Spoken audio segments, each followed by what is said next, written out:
And we're live. This is episode 32 of the Everybody Mad Live podcast. Man, today's Thursday, December the 10th. It's 15 days before Christmas, 21 days before 2021 gets here, and only 41 days left of Trump. Man, I'm Stan Lover. How you doing? Welcome to Everybody Mad Live podcast. What's happening? I'm Kenya Kabine, and thank you so much for checking us out tonight. We got a bunch of hot topics lined up for you all. We're going to be talking about everything from what's going on politically. We're going to be talking about coronavirus and entertainment, like your girl Gabourey Sidibe clapping back at your boy Twista. Yeah.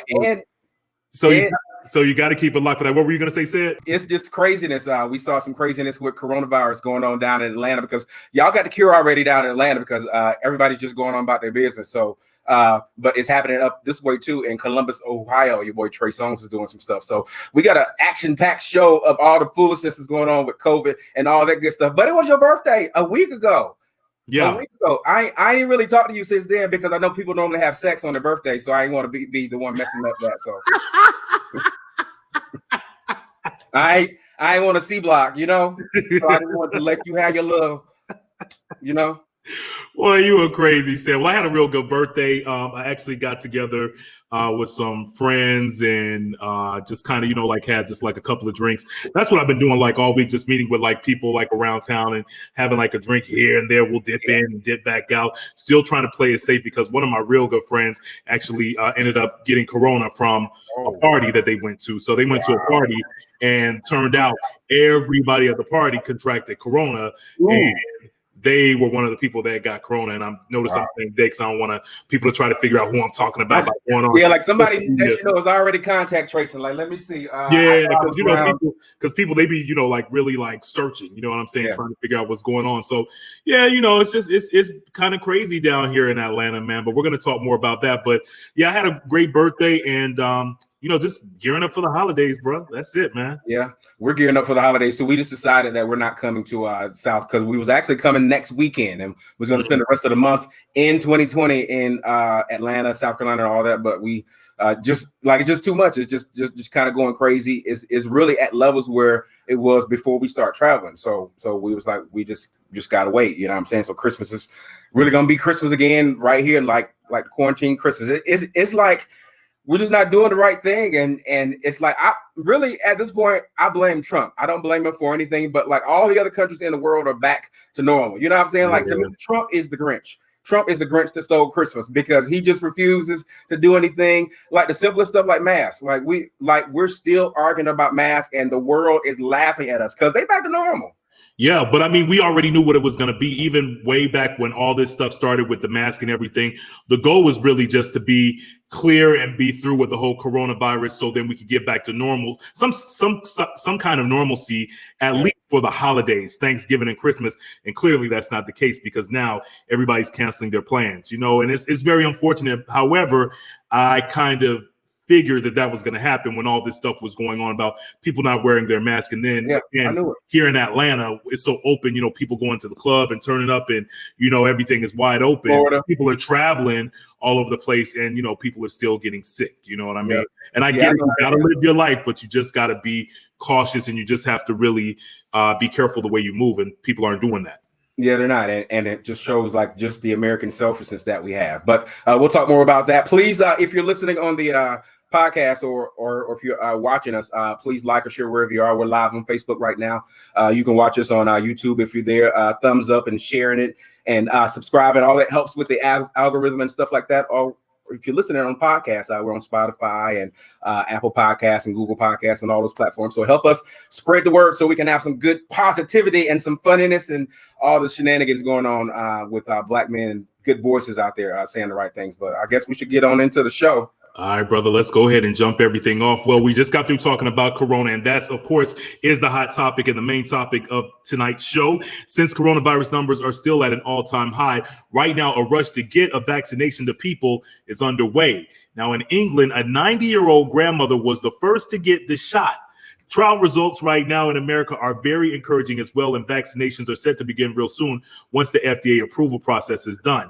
And since people are still on the fence about getting vaccinated, former President Bush and Obama say that they will take a shot live on TV. Now, the question is, because they're saying that they're going to take shots, especially Obama.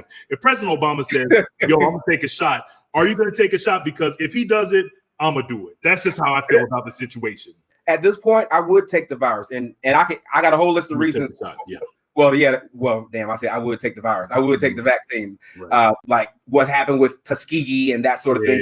Yeah. You can understandably have some concern, and I get that, but just kind of looking at the science and things like that, so far it looks to be legit. It looks like it's all right. Now I ain't rushing to get in line and sort of things like that, but I expect me to probably get the vaccine, just because at the end of the day, like the bottom line, whether you get the vaccine or not, you're still going to have to deal with coronavirus, whether or not you do whatever, because this is not a cure for coronavirus. You know what I'm saying? This is just a vaccine to prevent you from getting it. You know what I'm saying? So whatever decision you decide to make, you know what I'm saying? Like you have to make the decision that has to account for the fact that you still got to deal with it. Like you just can't afford it. You're right. You're 100% right. Let us know your thoughts on this right here, because a lot of people are still on the fence. They're still on the fence about taking this shot. But I said, if Obama does it, President Obama does it, brilliant man, then I do it. But I'm going to wait a whole year. You know what I'm saying? Like, that's the other thing too. People think like, all right, the vaccine is here. Well, no, you're still gonna have to wear your mask. You're still gonna have to practice. Like, it's a lot of stuff you're still gonna have to do. But I think a lot of people they're thinking that since the vaccine is here, now I can relax and things like that. But you really can't. You know what I'm saying? Like, it's still gonna take a while, not only just to vaccinate everybody who wants to get one, but it's also going to take a while for everybody to build that sort of group immunity that everybody's going to. So like, bottom line, you know what I'm saying? Folks need to check with their doctors. Folks need to do stuff. But like, bottom line, you're still gonna have to deal with it. And we know how it hurts Black people in our bodies, because we have those comorbidities and things like that. We gotta still deal with it. You know what I'm saying? Yeah, exactly. So definitely make sure that you all lock in with the Everybody Mad podcast and follow us on all of our platforms. You can find out what's going on with coronavirus. Also, don't forget, if you want to join in the conversation, solo.2/everybodymad. Keeping it moving in other stories, people are crazy out there. Said this actually went down here in Atlanta this past weekend. A dude stabbed a 17-year-old Dunkin' Donuts worker because they didn't have the flavor that he wanted. Really, bruh? Police say the guy initially pulled up to the drive-thru and got pissed off at the Dunkin' Donuts worker because they didn't have his favorite flavor donut. So he actually left the store, came back, went inside, and attacked the girl. He stabbed this girl twice, once in the left forearm and in the upper arm, and he actually fled before cops arrived. That means this dude is still roaming the streets of the ATL, and I'm sitting up here watching my back like, damn, you know what I'm saying? It's really crazy, but police are still looking for him. Meanwhile, the slashing victim, she was taken to the hospital and is expected to be okay. Watch this right here. It's insane. Insane. Yes. He is lunging at her, slashing her up. That's crazy. Man, I just think that there's just so many mentally ill people out there, and mental illness is never really addressed. We've talked about it before on the show, but you know, I think that we as people are enablers too, because a lot of times we don't say anything when we see people that are acting crazy, that are acting a little bit out of line, that kind of have that little suspect behavior, and we just say, we brush it off. Oh yeah, they're just crazy. Oh yeah, that's just them. That's just their personality. No, they really need to seek help, because trust me when I say, this dude who did that, I'm sure that he's erratic. I'm sure that he acts kind of spazzes out and stuff like that, and people around him don't say anything about it. You know, people actually need to like stand up and say, yo, let's get this brother some help. Let's get this girl some help if they are, you know, if they're showing signs of mental illness. Another crazy story, man. It's just been a wild weekend. I can't even say a wild week. Said 2020 has really been unbelievable with the way people are really acting in these streets. Case in point, a Mississippi councilwoman has been charged with domestic violence after she fired off a shot in a Walmart parking lot during a domestic violence situation with her ex-girlfriend. This incident was caught on camera and has gone viral. Everybody's talking about it. Now, this all went down in Summit, Mississippi. The councilwoman's name is Pauline Munley. Now, she saw her ex-girlfriend and her ex-girlfriend's new fiance in a Walmart parking lot and tried to jump her, and a brawl just broke out. So Pauline reached in her pocket and pulled for her gun, and you can actually hear her in the video saying, "You're going to jail," before she lets off a shot towards the front of the store. Pauline actually turned herself in. She was charged with domestic violence, simple assault. Oh, that's it right there. Let me see. Yeah. She guns blazing. Like she ain't playing. She like the linebacker too. Look at her. Like she pistol whipping and all sorts of other stuff. She's a savage. Yeah, she's straight savage. But anyway, she turned herself in. She was charged with domestic violence, simple assault, and discharging a firearm. And she says that she's innocent and she fired her gun in self-defense. But you know, like as a councilwoman, why are you acting like that? You know what I mean? Like, come on. Yeah. Like even if you weren't a councilwoman, you shouldn't be acting like that. But because you're a councilwoman, people hold you to a certain standard, and you are acting like a fool out in these streets, and that's insane, man. Yeah, it's a crazy woman. I actually forgot to pull up the mugshot. Hold on. There's a mugshot. Because that's what we do at Everybody Mad Podcast. We come with receipts. Close up. But that's her. And she looks like she could be a teacher. She kind of favors herself for real a little bit. Normal old lady, but like her girlfriend just got to her. Like, look at her. She showed, but Walmart for whatever reason has the ability to bring out the worst in people. It does. Walmart really does, especially like is there like a hood Walmart by where you stay? You know, because I got one over by we got one out here. Nah, we ain't even got Walmarts in Detroit. What y'all got? Targets? We got some Targets. Well, Walmarts are really in the suburbs here. Right. So no Walmart? No. Super Walmart? No. What? But it's in the suburbs. It's like a 20-minute drive. You know what I'm saying? So who wants to drive 20 minutes for Walmart? Because you're actually downtown Detroit, right? Yeah. Oh, wow. In the high rise. Yeah. Living the life. Moving on up. Shit. All these bills. Okay. Like they say in Savannah, Georgia. Okay. Hey, keeping it moving. Some sad news to report this week. An actress that we all know, Natalie Desselle Reid. Is that how you pronounce her middle name? Or is that her maiden name? Desselle Reid. Yeah, Natalie Desselle Reid. She's best known for her role in Baps with Halle Berry. She actually passed away this past Monday morning from colon cancer. She was diagnosed earlier this year, and just like Chadwick Boseman, she kept it all on the low. No one knew about it in the public except for her family. They all knew. Now, besides Baps, Natalie starred in shows like Eve, the popular sitcom. She played in Medea's Big Happy Family, How to Be a Player with Bill Bellamy, and Cinderella with Brandy.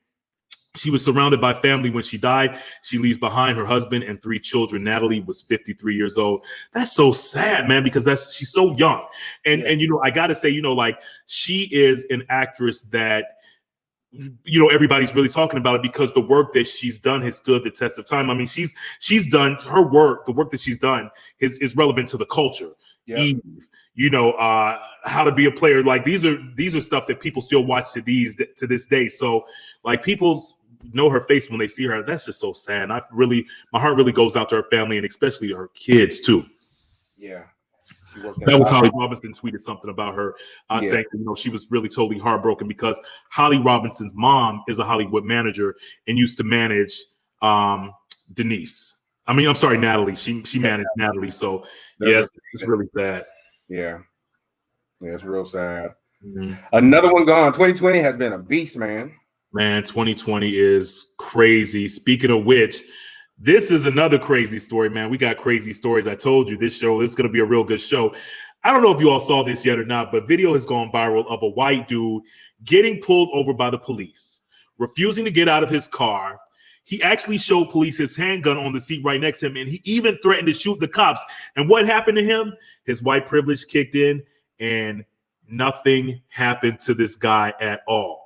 He got arrested, that's it, but did not get shot. Now, had this been a black dude, and it says get ready to play the video, had this been a black dude, he would have been shot just off rip. Yeah, I believe we deserve it. Now, it's about 3 minutes, and like I might skip past a little bit of it, but look at this. What are you reaching for? Hey, get out of the car, man. You got a gun right there. Whoa! There's rights to this. Get out. There are rights to this. There are rights to this. Get out. Put up right there. My hands are up. No, you got to. This is on body cam. That's all you got to play. Because had he been black, he would have been shot. He would have been shot immediately. Yeah, like it's already flown. It's already flown. They don't even give us that much time. Don't go. Grab that gun. You put your hand. You have rights to. You have rights to. Don't you dare. You have rights to get out. You dare. You have rights to. You know that. You have. You owe. Hey. Yes, I do. Don't. What I need you to do. Hey. You guys are wrapping me up, and this is also unconstitutional. Body cam request. Can you quit yelling so I can talk to you?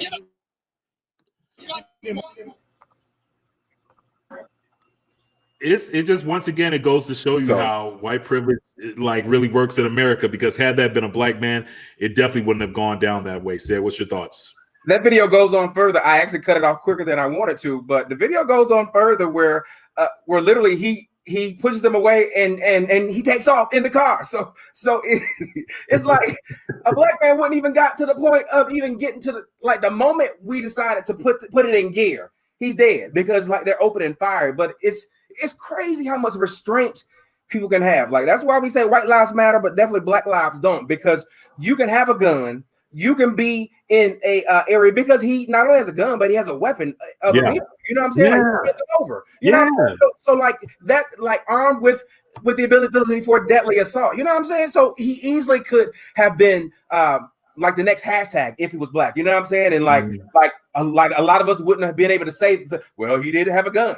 Well, he did try and run. Well, he did do this. You know what I'm saying? Right. If he was black, it would have been so much different. And that's the frustration that we all feel. And like he even got to the point of where not only is he still alive, but he got to leave that particular crime scene after he had gotten pulled over. And that's crazy. Because like in other cases, like you can get killed if you have a sandwich. You know what I'm saying? Yeah. It's insane, Sid. It's insane. And so a lot of people are up in arms, but it's interesting. Like, I wonder when a person that's, like a Caucasian person, when they watch this, they can now really understand, wow, this is the stuff that's been going on where, because of the color of our skin, we are afforded certain opportunities and not get killed and by police and stuff of that nature, Yep. Yeah, we're going to talk a little bit more in the show about white privilege, because Lori McLaughlin's daughter, I didn't know she was like really a socialite or a social media celebrity. Yeah, she's an influencer. We'll talk about her white privilege later on in the show, but it's just crazy because honestly, like I think just like we'll find out with her, they don't even think about it. They don't even think about it as privilege because their life doesn't know anything worse. You know what I'm saying? So in their mind, it's just normal life. So like I'm willing to bet like they don't think about it. Right. And so when we're screaming Black Lives Matter and all these sort of things, they're like really like y'all are always complaining about stuff. You know what I'm saying? It's why it's so difficult to move the needle on a lot of these racial conversations, because they won't even step outside of their comfort zone or their normality to really even have any sort of empathy for anybody else. It's unfortunate, man. It's unfortunate. Leave your comments. Let us know what you're thinking about the show and tonight's hot topics. All right, civil rights and FBI investigators will help look into the fatal shooting of a black man whose family says that he was holding a sandwich, not a gun, when he was shot by police in front of his two toddlers and his own grandmother while inside his own home.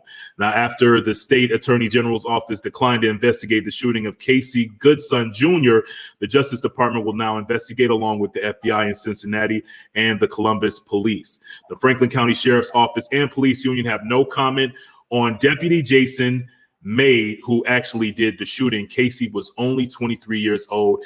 And, said when you said this story to me, I was like, wow, man, like, that's just unbelievable. It's still, it's interesting. Like, it's still, and what was the date on this, Sid? When did this happen? Because I didn't get the date. Last week, I think. This stuff is still happening despite Sandra Bland, despite, all the people that we've lost. Yeah. George Floyd, you know what I mean? Like, stuff is still happening in this country. Police violence towards African Americans are still happening. So you look at this situation that we just got through watching, where this white guy actually told cops, I'm going to shoot you. I have a gun. And you see what happened. Like, they didn't even shoot him. They didn't do anything. And I'm not saying that they should have shot him. I don't want him to get shot. I'm just saying, like, this guy was actually holding a sandwich in his own house and police shot him thinking it was a gun. And that's just in because front of his two kids. And like, not only is one life lost, 3 more lives are traumatized because they literally watched that. Like that man was inside of his house. That man was not a threat, because like what it was, this sheriff's deputy, he was on a case, like a task force. They were looking for somebody else. I guess Casey caught his eye, so they followed him to the house. He was not even target of the stuff of whatever they were trying to investigate. They followed him to his house and then determined that he needed to be shot. You know what I'm saying? Like how does that even happen? How does that even happen? That's ridiculous. That's just like kind of reminds me of like even like with the Breonna Taylor incident. You know what I mean? Like police busting in on people's houses, but not really getting like their facts together, not fact checking and making sure that they survey the situation in the environment to make sure that they're going to the right person's house. You know? Yeah.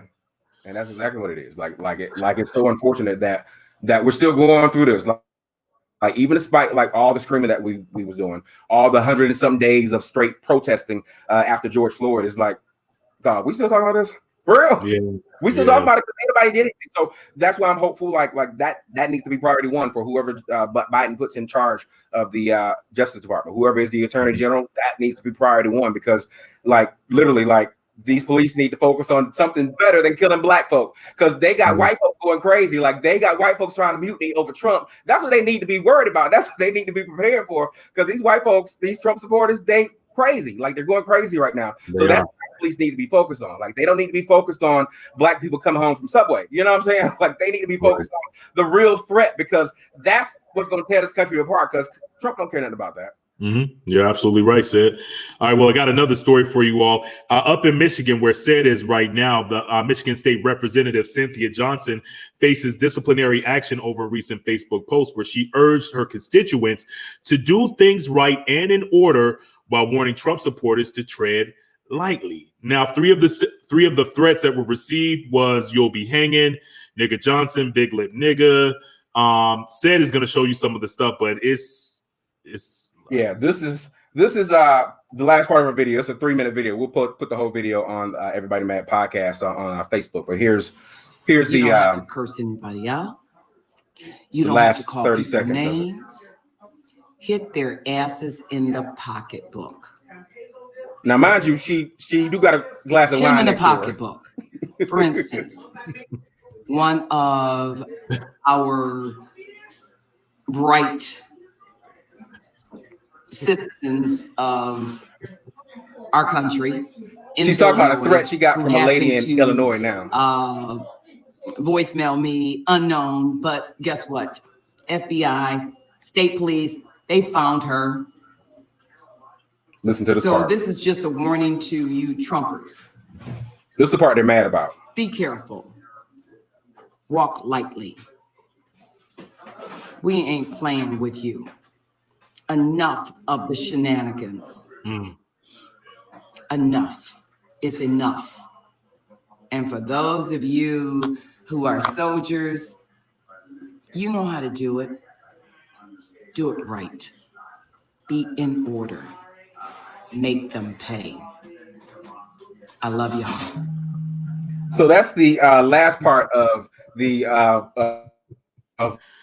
of what she said, and that last part is really what pissed people off. Is that last 30 seconds. So if you didn't hear what like she was doing beforehand, if you didn't see her take a sip of that wine, you know what I'm saying? Like you might kind of think that like, oh, like this is a militant black lady. You know what I'm saying? If you just listen to the last 30 seconds, like that's what you would think. Right. So like they're really, really mad about that. So that actually is kind of the part that they took and said like, no, you can't be threatening people. And actually, really honestly, if we're truthful, the Democrats here, they're not supporting her on this either. So it's almost like she's out there by herself. So I wanted to kind of show one or two things of the kind of the why she said what she said, because this is kind of what she was dealing with. Hold on. Okay. Keep the calls coming, please. I thoroughly enjoy these harassing calls from your little media. Please, by all means, keep them coming. There's nothing more that I enjoy in life than embracing niggers. So please, hand out my number. I love the conversation with your little media. Yeah. It's time for honoring yourself from being a man. Yep, fucking hole. So that's one of them. She actually was on the show and she read another one of her kind of email. So she's getting voicemail. She's getting all sorts of really everything. You're a lying, thieving nigger. If I wasn't 100% confident that you are going to face a firing squad in Gitmo, I will kill you myself with my bare hands. They're outside of her house protesting. Wow. They got guns. Retarded, feral animals. Voicemails they're leaving. They're calling her cell phone. Says you're So that's just like what she's going through. So like I get how they was kind of mad, but like when they were making threats to her. They were making threats to her. Not to interrupt you, say go ahead, because you were gonna make a point, but go ahead. Oh no, like that was really my point, is that like despite all that's what's coming at her, like she's getting voicemail, she's getting emails, she's getting text messages, she's getting people outside of her house, you know what I'm saying? And then like they're taking the last 30 seconds of what she's saying. You know what? Like my thing is like, would she have been better to say, you know what? I'm just gonna bring my AK to the state floor when I come to be a senator or a state rep. I'm just gonna bring my gun, and I'm just gonna bring me like armed security, and they all gonna have AK-47s, just period. Right, to anybody who wants smoke. Right, to anybody who wants smoke. Like, what if she were to say that? But I mean, my thing is that she's just responding to the threats that have been made against her. Yeah. So what's the big deal? You know what I'm saying? But then she's the one that gets reprimanded and disciplined for doing the same thing. And it's not like, two rights don't make a wrong, but at the same time, Trump supporters have been just acting out and making threats to everybody. So you know what I'm saying? So and it's not just black women. I mean, hell, they did it to who was the representative up there? She was in politics. It was a white woman. Remember? She was a governor.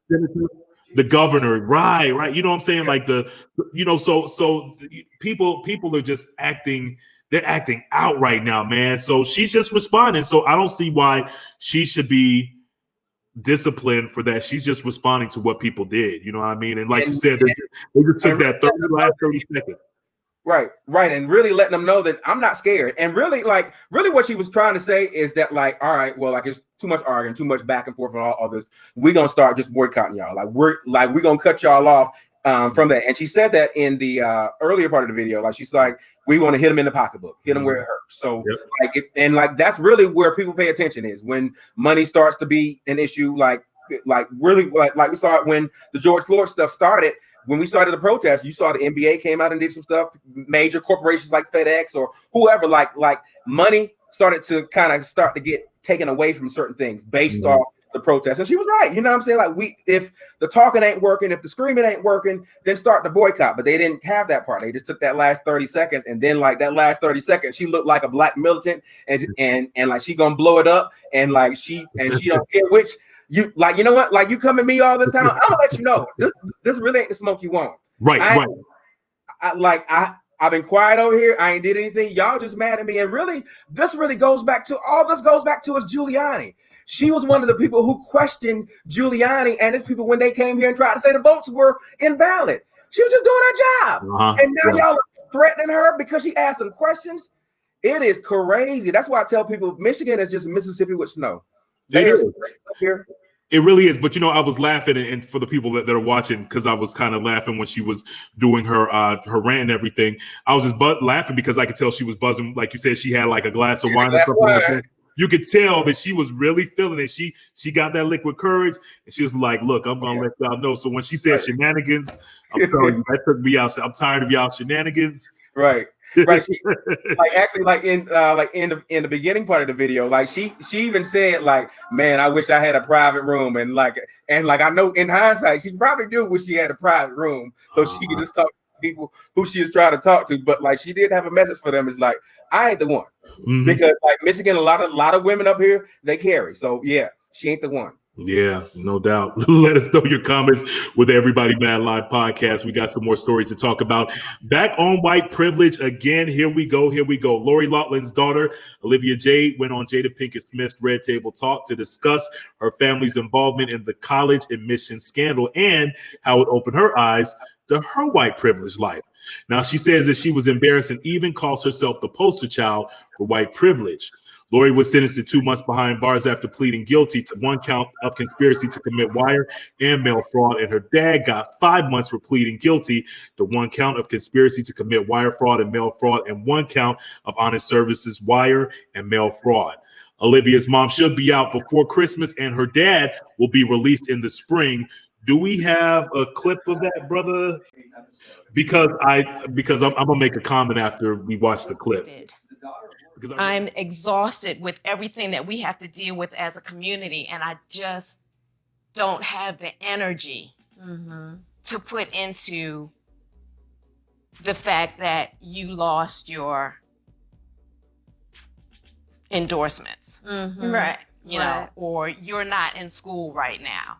Because at the end of the day, you're going to be okay because your parents are going to go in and they're going to do their 60 days and they're going to pay their fine, and you guys will go on and you'll be okay and you will live your life. Right. Yeah.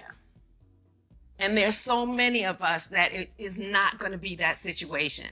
Yeah. It just makes it very difficult right now for me to care. I totally in understand this atmosphere that we are in right now. A year from now, I might feel differently.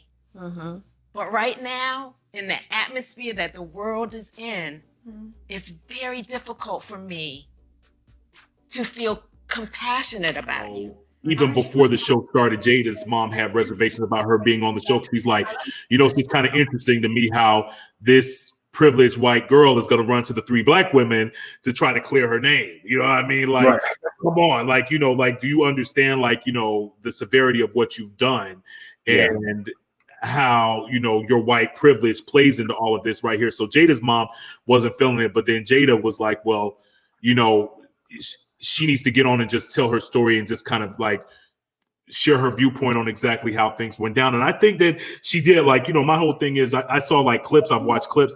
I applaud her for what she did. I think that, you know, she really didn't know, because she was like, you know, her parents like were like really thinking, okay, this is what we do. You know, we have this money. Let's pay for our child to get into school right here and falsify stuff and everything. Like they once again, it's their privilege, but they didn't know. You know what I'm saying?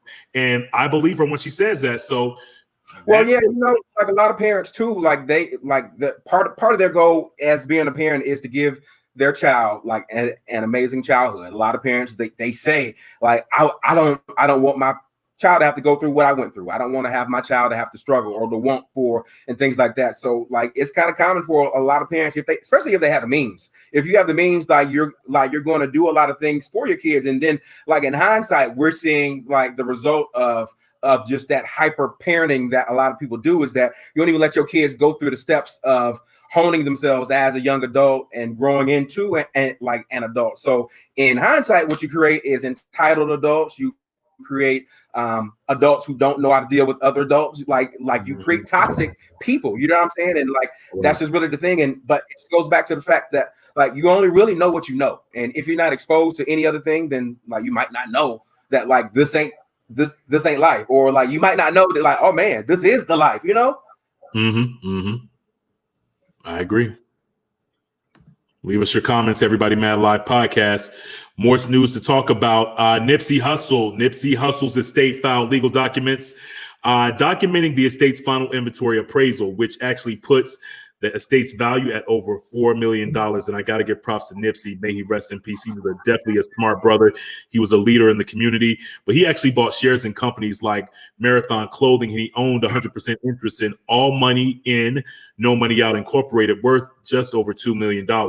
His trademark portfolio, which includes his name, voice, signature, photograph, or likeness on or in products, merchandise, or goods, is worth over $900,000. So, you know, I think we could all definitely learn from his hustle, you know, Nipsey Hussle, you know, investing and buying shares. And, you know, like that's something that I'm trying to like learn more about, is buying shares in stocks and companies, stuff of that nature. Airbnb and DoorDash just went public this past week. And, you know, everybody was like, yo, calling me like, you need to jump on this. You need to jump on this. So, you know, that's something that we need to do as African-Americans to be able to build wealth in our community and build wealth within ourselves too, and in our family. So, you know, Nipsey is definitely to be commended for what he did. May he rest in peace. Yeah, I definitely agree. I got a little stock portfolio myself. I'm not as diversified as I want to be, but that's definitely the good move. Like I got a couple stocks that I've made like $500 off just over the pandemic. So like that really is the way to make money. Like a lot of people, and this is what I'm telling folks, like them $2, $3, $4, $5, $10, $20 that you're spending on the lottery, like you'd be better sources just to let that money pool up and keep buying stocks and let it grow. You know what I'm saying? And so like, I got a portfolio that's just kind of like stock based, and then I got another portfolio that is kind of based on like retirement stuff. So I'm kind of just still learning it myself, but like like I've been doing it for a couple of years to kind of have another stream of income, because like we can't just depend on a job as our own source, you know, because shoot, like a lot of us found out here in 2020, like even when the job is doing pretty well, like stuff can happen outside of the job, outside of the state, outside of everything else. Like nobody knew this pandemic was going to hit. Yeah, you're absolutely right. And you know, that's something I think we need to do. I have a financial advisor here in Atlanta. She used to be my mother's advisor, and now she's advising me since mom passed. But and I've actually had her like for the past maybe like, it's actually been about like a good like 10 years now, but she's excellent. But I think we should put her on the show just to talk about how to increase wealth in the Black community. I think that would be a great show topic. So yeah, I'll try to get Miss Avery on the show for that. I know you know people up there too, but let us know your thoughts, man. Everybody Live Mad Podcast as we keep it moving. Now, Sid, I don't know who this singer is, but she made headlines, a singer by the name of Anne-Marie. Now, have you heard a song by Anne-Marie? Do you know who that is, Sid? Nope. Well, no, like that's the lady that used to play on Amen, didn't she? Well, see, that's what I thought. I thought Anne-Marie was the woman who played on What's Happening Now, Roger's wife, right? And she played in Living Color, and she played in The Heat of the Night. Yeah. Oh, well, like that's the same lady, I think. Yeah. She played. No, she didn't play in Amen, did she? Yeah. Oh, Anne-Marie Hartsford. Yeah, because she played in Friday too. She played in the night too. Like she played in the whole lot. I was like, let me find this. Hold on. Anne-Marie. Go ahead. Anne-Marie actress. Oh, yeah. No. Okay. So this lady from anything. No, okay. So this is a singer right here. She was actually arrested after shooting a man in the head down here in Atlanta. It all went down December 1st at the Intercontinental in Buckhead. Why we got to act up in Buckhead? That's an Atlanta thing. I'm from Atlanta. So I just hate when people, you know, like when people of color, when we just show our asses in Buckhead, because it's just a bougie part of town. And then, you know, the white people that live there are like, see, that's why we don't want you in our area anyway. That's just me going off on a rant. But anyway, Anne-Marie, she claimed that the handgun had fallen off the table in the room and hit the man in the head. She was reportedly very distraught when police arrived, screaming and crying, but police say she couldn't produce tears. So as a result, she was booked and charged with possession of a firearm during the commission of a felony and aggravated assault with a deadly weapon. And the victim right now that she shot is in critical condition. And what the hell? That's crazy. But you need to tell like the real stuff, because they say that the man that they're talking about, the man, like I know that we try and be journalistic and newsy, and we want to do the right thing and say allegedly, but allegedly that man is like that side dude. Like she had a side dude that she was kind of just having some situations with long term. You know what I'm saying? And really? whatever happened, yeah. What? That's what it say. Yeah. So that's why they're in the hotel. And so then they probably got into an argument. He was probably like, look, you know, I want to like, just let's cut this off or something like that. Maybe she got mad and shot him in the head or something like that. Right. It's crazy, man. 2020 is an insane year. More insaneness, more craziness. It went down in Florida, this time at Disney World, of all places, the happiest place on earth. Would you believe that your boy Spectacular from Pretty Ricky got arrested in Disney World for attacking one of his employees? Now, Spectacular, what he did was he did some dumb shit. Now, this is fuckery right here. File this under fuckery. Spectacular did a fake sneeze and said, "Coronavirus, coronavirus," as a joke while standing in line for a ride. So, of course, a park employee, he overheard him and checked him. He's like, yo, man, why are you doing that? That's stupid. They got into a heated argument. It escalated into a big fight. Next thing you know, Spectacular punched the Disney employee in the face. He was arrested and charged with battery, and he's been banned from all Disney properties for life. Spectacular. I know, right? But then, you know, but then my whole thing is, come on now, you know, he could just go into he could walk into Walt Disney World, Disneyland out in LA, and they wouldn't know. You know what I'm saying? So how could you? I remember one time go ahead. No, I'm saying like honestly, yeah, like a lot of people probably don't know who that is anyway. Yeah. He can just walk in. So when they just say that, you know what I'm saying? But he's going to walk in, because I know one time back in the day, me and my boy James, we were banned from a club one time, and still walked up in that club, you know what I'm saying? Like, just got into like a verbal altercation with some dudes back in the day and, you know, cursing people out. And then we cursed out the owner of the club. And then the owner was like, "You're out of here. Get out of here. Get the freak out of here." And we were like, all right. And how's about maybe like a month later, we were back up in that bitch. Yeah. Yeah. Because like, honestly, like a lot of times, like they have new door people anyway. And like, they forget. And then when they say it, like they probably drunk, so they don't remember it anyway. It's like, and then like he's kind of irrelevant, honestly, from a fame perspective, from somebody who's doing music. So don't nobody know who he is. But it's kind of crazy because like what did like a month or two ago, the other guy in Pretty Ricky, Blue, I think, Baby Boy Blue or whatever the hell he is, Blue, like yeah, he had a coronavirus thing. But what his thing was, wasn't he doing something illegal with PP loans and got in a vehicle or something like that?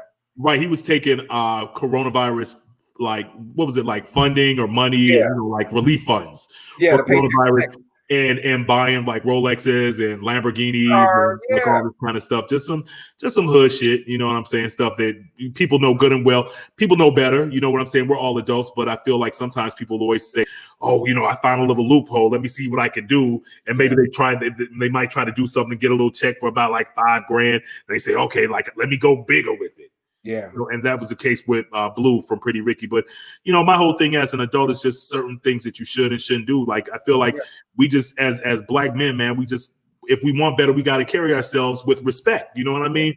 And doing dumb shit like this, like, you can't. Case in point, I got a story. Walking out of this restaurant the other day after celebrating my birthday, there was a group of Black women. About like 15 Black women, right? So me and my boy Godfrey, we're walking out of the restaurant, right? And the group of Black women, they're taking like a big group picture set.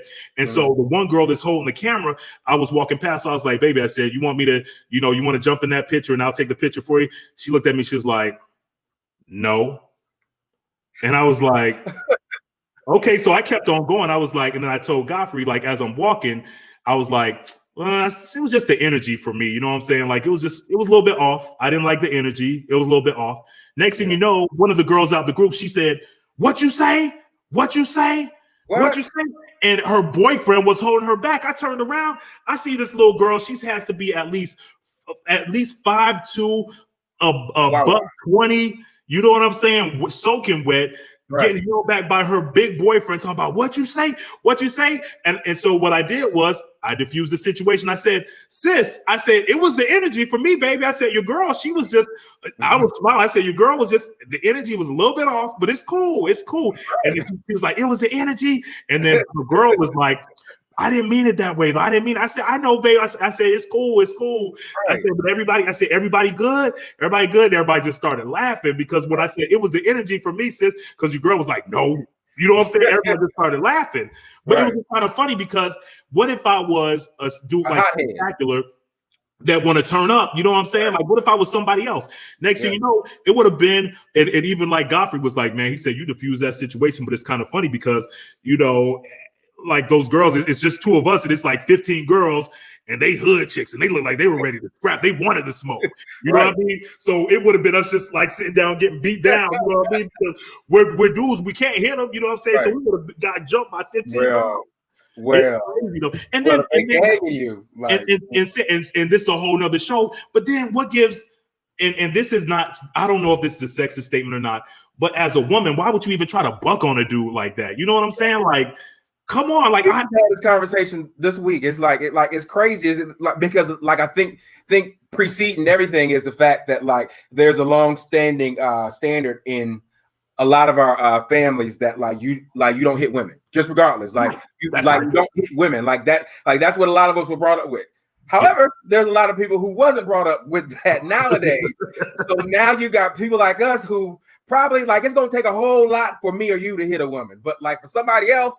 Like it only take them kind of stepping on their shoe. You know what I'm saying? So like it's like a whole different sort of like relations. But like a lot of women, they think it's a lot of men out here like us. You know what I'm saying? Like they ain't gonna pop off. But no, boo boo. There's a lot of people who ain't like us. Right, exactly. That will beat you down. You know what I'm saying? I'm thinking, yo, you got this dude that's like 300 plus, and you weigh 120, 6'3", 6'4". Yeah, you know what I'm saying? Like, really? You know what I'm saying? Like, what you gonna do? Like, realistically, like the best she can do is grab weapons and try and do things like that. You know what I'm saying? Like, realistically, like it don't even matter if she got hands. Like the hands ain't gonna hurt. You know? Yeah. That's crazy. So anyway, that's that new generation though. And you know, I talked to a couple of friends about that too. A lot of people, they say, yeah, that's just how the new generation they are. But anyway, leave your comments with the Everybody Mad podcast, and really appreciate everybody checking us out too. You all know, since we are in this whole COVID situation, many artists right now are missing the feeling and the financial benefit of doing a whole bunch of live performances. But there really it doesn't look like things are going to change anytime soon because the COVID numbers keep going up. So, you know, some people are doing concerts, some people are doing, you know, theater productions and stuff like that. Some people just aren't doing it at all. Well, your boy Trey Songz actually had a concert at a nightclub, took to the stage in Columbus, Ohio, where there were reportedly 500 people in attendance. Not one person wearing a mask. Nobody was social distancing, including the staff. And we have video of that right there. We got video and audio because Trey Songz is just dumb.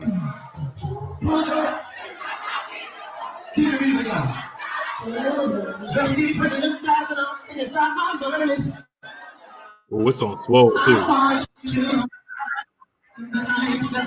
No man. Living the life. Yeah. Hey. She cute. Yes, she is.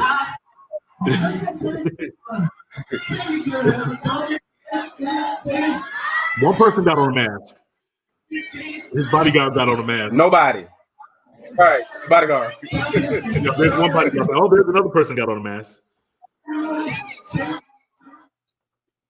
We got to do better. We got to do better, people. We got to do better. That's just out of control, man. So, like within like 7 days or so, like Columbus, Ohio, people gonna start regretting it. You know what I'm saying? Like we actually got family in Columbus, so like it's just one of those things. Like I need like I'm almost scared. Like my niece is that age in Columbus, and I didn't even want to text her and see like, was you at that Trey Songz concert? I know, right? But I'm like, like, why are y'all risking it all for Trey Songz? Cause they love him. They love Trigger. Trey Songz. They love Trigger. They love Trigger. Of all the people, Trey Songz is who you gonna put it all on the line for. If you in ICU in 2 weeks, you go like, are you gonna think that Trey Songz was worth it? Mr. Steal Your Girl. Mr. Steal Your Life. That's crazy, man. Hey, said, you know, we got to talk about this right here. Evander Holyfield and his team, they've actually been in contact with Mike Tyson's camp, and he strongly believes that they are very close to inking a deal for a third fight. Evander Holyfield, 58 years old. Tyson, 54. The two first fought way back in 1996, where Evander won via TKO in the 11th round. Then in 1997, the rematch went down where Mike Tyson famously bit off a chunk of Evander Holyfield's ear. Tyson was disqualified in the third round, so a third fight would definitely be dope. And I love seeing a resurgence of these throwback fighters from back in the day come back and fight, whether it be, you know, an exhibition fight or real fight. I love it because it just takes me back to just back in the day. You know what I'm saying? So I love it, bro. 90s. I love it. I really want to see that. Yeah, they said it's like they're actually like they did his show together. That's dope. Yeah, they actually like they've done the show several times. Like they reconciled years ago. So I've been seeing them in different appearances. They did something for Fox Sports. So there's not really a lot of animosity and things like that. Here they're talking about the incident because you know Tyson has a podcast called Hot Boxing or something like that. So so they were on that. So they have a cool relationship. But I think what they're seeing is the fact that like I think it was almost 2 million people who ordered the pay-per-view of Tyson and Roy Jones, and then it was Jake. But a lot of people are saying that it's YouTube that's helping boxing because really ain't nobody really checking for boxing really since our generation. Like we kids of the 90s, like we knew about boxing and like waiting for Tyson and Holyfield, and then after Holyfield you had Mosley, and you had like so like there's like a whole host of like famous boxers that we all have, but right now can't nobody name the heavyweight champion of the world. Like boxing has kind of fell off a little bit since MMA kind of took a lot of precedents. But Tyson himself said that, you know what, these YouTubers, they're really helping boxing step back forth, because not only are they bringing back some older faces that we recognize from boxing, but they're also starting a new trend, because a lot of these YouTubers like Jake Paul, who'll be fighting. Well, I guess we're going to talk about that. He beat up. Well, his brother's going to fight too in a fight too. So they're saying this is part of the resurgence that people are going through. Right, exactly. Like Logan Paul is going to be fighting Floyd Mayweather. Now, this is actually going to be an exhibition match set for February 20th. So this is already a done deal. They've signed the contracts. The ink is dry, and they are ready to go. It's going to be available on pay-per-view. Floyd is 43 years old and boasts a legendary 50-0 record as a professional fighter. Logan is 25 years old, and he has 0-1 as a pro. Good luck, Logan Paul. Right. Because like that's the thing. Like, I didn't realize that was so. This is Jake Paul's brother. You know what I'm saying? So they're both famous YouTubers. And I didn't realize that. But obviously, like his brother has done his fight. His brother beat a basketball player. His brother didn't fight an actual boxer. So I think Logan might need to kind of reconsider what he's doing, because now y'all are still YouTubers, but now y'all are fighting actual boxers. I think like it might be going to your head how you knocked Nate Robinson down on the ground, but like this is a trained boxer. Like even how you saw like Tyson and Roy Jones, like those was boxers, like you could tell. And then even when you saw the fight, Nate Robinson, when he was fighting, you could tell that he ain't never fought a fight before in his life. Yeah, definitely.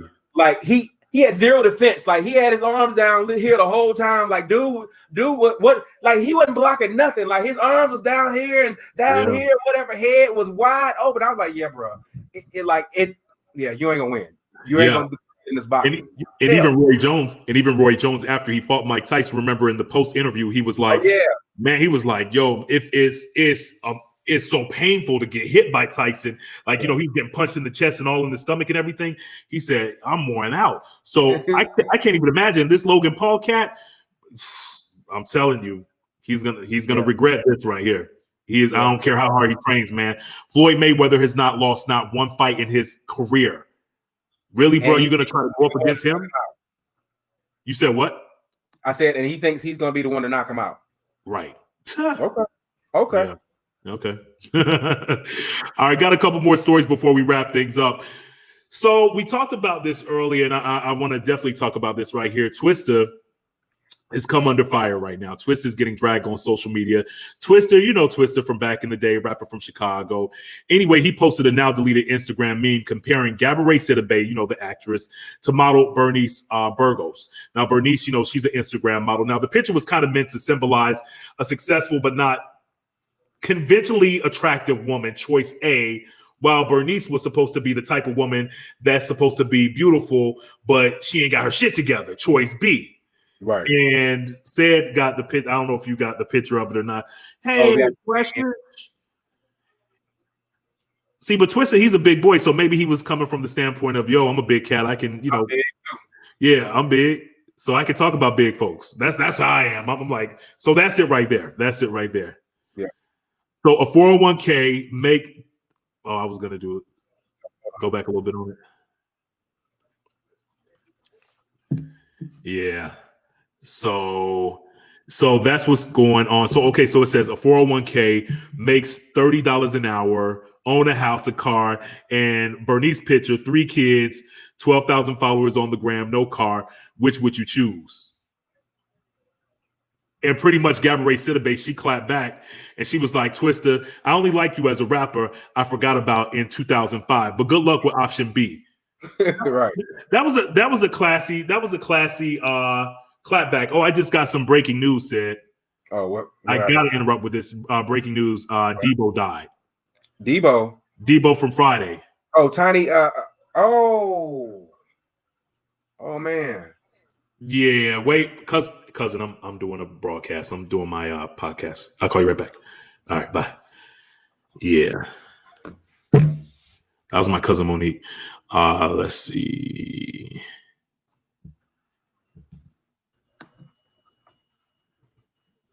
Said is looking it up just to verify everything because, you know, black folks text stuff and sometimes it don't be true. Oh, yeah. Yeah. What's his name? Tiny Lister. Wow. Tiny Lister has died? Yep. TMZ's reporting it also. Oh gosh, my phone is blowing up now too. Crazy. That's unbelievable. And I got a story about Tiny Lister too. May he rest in peace. That's so sad. While Seth is looking that up, I'll just tell you all back in the day. Yeah, Tiny tried to holler at my mom at a restaurant on National back in the day. And I was so mad at him. And my mom, she was on. He tried to holler at my mom. Wow. Dang. Tiny Lister was almost your stepdad. So let's see. They got the call of an unconscious male at 3 p.m. today. He was transported to the hospital. He was pronounced dead on the scene. Wow. No word yet on the cause of death. Man, that is so sad. Yeah. Man, 2020 sucks. Wow. 2020 it really sucks. Does, man. Wow. Oh, man. Well, just a couple more stories, like I told you. Shouts out to MSNBC. They named their first successor. They actually named they named a successor to their president, Phil Griffin. Rashida Jones, she's a sister. She's the senior vice president for news at MSNBC and NBC News. This appointment will make Jones the first Black woman to lead a major television news network. And right now, she's currently overseeing the daytime news coverage for the network, along with breaking news and specials for broadcasts, including 2 town halls for the 2020 presidential election. Black girl magic at its finest right there. And she is doing it big, man. It's definitely proud of her. Congratulations to her. I want to say congratulations to somebody else too, making some Black history. He actually is one of the youngest mayors in Baltimore history. And I wanted to bring him up. It's because just because we got the same last name. And I wanted to bring it up because Brandon came through with the Afrocentric. Yes. Like he looks young too, but he's actually not that young. He's 36. He was the city council president for quite some years, and he was on our city council as well. So I want to shout out Brandon, but I want to show his other picture too. Like a brand new dude without the fro. Yeah. I think the cup. You said what? I said I appreciate him being so Black. Yeah, unapologetically Black. Yes. So congratulations to him.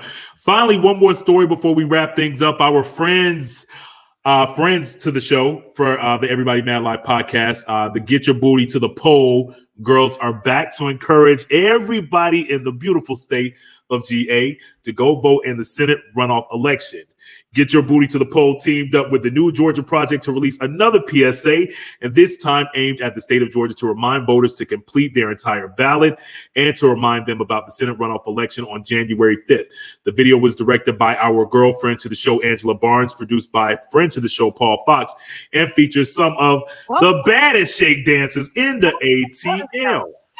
First of all, we want to thank you, brothers, for getting your booty to the poll during the November 3rd election. We had record voter turnout. Making it rain ballots, y'all. But it's not over yet. Georgia has a runoff election on January 5th for 2 Senate seats. We want you to know that it's not about who you vote for, it's what you vote for. Want criminal justice reform? What kind of judges do you want in our courts? The Senate approves presidential appointments, like who runs the Department of Justice and the FBI. The Senate approves federal judges, and that's a lifetime appointment, y'all. Black lives matter to us. Want to know if Black lives matter to the candidates? Go to getyourbootytothepoll.com to learn where they stand on issues that affect us. And by us, we mean Black people. So think about what you want, Georgia. Yay. And on January 5th, let's finish what we started. Get your booty to the poll. Get your booty to the poll. I was about to say, I was like, it can't be that clean. I know, right? December 14th, let's finish what we started. For voter resources, go to getyourbootytothepoll.com. Hey. Yeah. I love it. Get your booty to the poll, man. We got to do that because so much is riding on this election right here. Yeah, we know, and too, like this is what I tell folks, like how bad they're fighting over the fact that they lost. You know what I'm saying? Like which should show you right now, like, man, like our votes are so important that they're trying to cheat and go to the court. Like, man, they lost like 50 court cases trying to get votes thrown out. Georgia done recounted their votes 2 times, so y'all done counted votes 3 times, and it's still the same thing. You know what I'm saying? So get your booty to the poll because our votes are very, very important for us. And then 2, we want that Senate because that's going to help us. Like they still ain't got a coronavirus checks. Ain't nobody got no extra check. Right. Meanwhile, other countries are getting checks every month. You know what I'm saying? Get your booty to the poll. It's crazy, man. Definitely, bro. Well, we're wrapping everything up on the Everybody Mad Live podcast. Thank you very much for holding us down and rocking with us throughout the evening. Don't forget, you can stream us on all platforms where you can find podcasts, and you can follow us on Facebook, Instagram, Everybody Mad. Also, you can check me out too, Kenya Kabine 1 on Facebook and Kenya Kabine on Instagram and Twitter. All right. I'm a Set Lover everywhere, so you can check us out. Also, solo.2/everybodymad. Check us out there. You can find all the resources, all the past shows, because this is show number 32. So you can see what we're talking about previously, or also stay in contact with us throughout the week. But with that being said, we'll see you the next time. All right.